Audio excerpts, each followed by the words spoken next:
Oh yeah, we are so back, chat. What is up, y'all? Welcome to Soul Melter Smash number 33. We're getting started with some rivals of Aether 2. I am Connie, the head TO and creator of Soul Melter Smash, and joined by me is one of those SoCal rivals, GOATs, and Ty. But speaking of people who are GOATed, we got GOATcheese and Seelder, some of the best in SoCal, going at it right now. Yeah, GOATcheese on the Kragg, Seelder on the fleet, just absolutely insane players. These two are some that you'd expect to see within the top three of almost every single one of those rivals tournaments, right? We just saw these two go toe-to-toe at the last Irvine Weekly, and it's always so close between the two. Fleet has historically a very good matchup on Kragg, but with nerfs, with changes, and all of the player adaptation coming in, GOATcheese slowly learning how to really get ahead on this matchup. Yeah, I feel like someone like Seelder is someone who has so much experience with both Rivals 1 and 2. I mean, they have just been involved from every capacity, from just being an absolute Rivals 1 grinder to being able to meet Dan to, on top of that, actually being a Kickstarter backer and being very heavily involved with the game pre-release. That is going to be an unfortunate stock.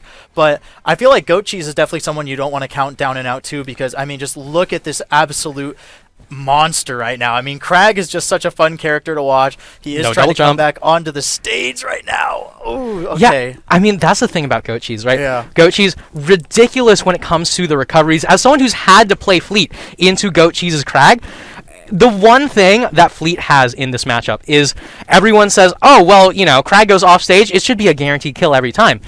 Not when you're playing against GOATcheese. This guy is so good at the recovery. I mean, sometimes it really is all about those fundies, but sometimes, no matter how many fundies you've got, you cannot get away from Fleet Nair.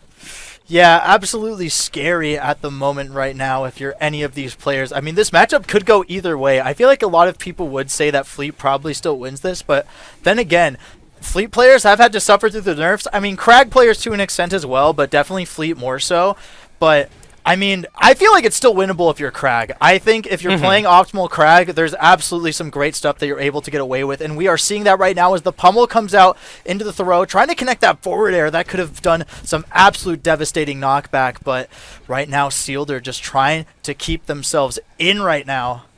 Yeah, and you know, we were talking about Seelder's history with Rivals 1, but we also have to talk about GOATcheese coming in from Melee, has so many of the other sort of fundies with plat fighters coming into the swing of things. Because Rivals 1 players, we don't know what a grab is. No. Right? We get hit by a grab, our brain turns off, and against someone like GOATcheese, that is not a good position to find yourself in, but neither was that pillar.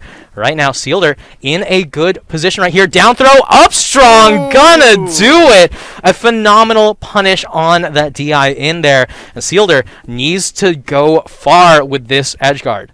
Yeah, I feel like one thing I see Seelder do is they just go absolutely on autopilot. Like the second they get the reset, the second things are evened back out in their favor, they are just absolutely able to carry that momentum, and we are seeing it right now. The side special coming in clutch, the forward air. That's going to be it to take the first game of Winter Semis.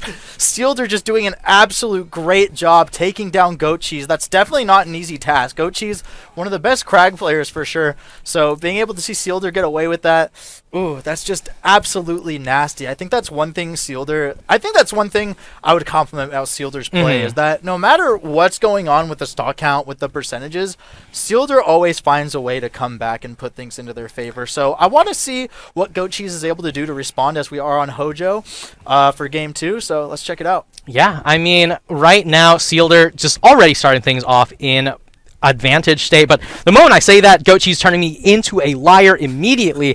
And one thing also to remember, GOATcheese versus Seelder, while this is a very exciting matchup to watch back and forth, Seelder has been the one with the upper hand basically since the start of this game's inception.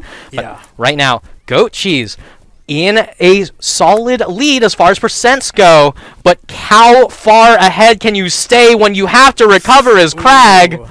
Yeah, not very far. It's very difficult. That side special recovery move is actually so good. Absolutely clutch. I'm glad that they kind of fixed the move so that that trajectory is a lot more consistent when you're trying to recover. So that's something very helpful for Kragg that he is able to utilize post-patch. But, I mean, just look at this. That back air, the up air now coming through for GOATcheese. He's trying to take a stock right now as he has a lot of damage up. But Seelder going absolutely deep, trying to connect that aerial, and it is successful as now they are just getting extra crit right here. Like you said earlier, you don't even need to take the test. Or maybe you do. Maybe you do. 10% extra credit really doesn't account for too much.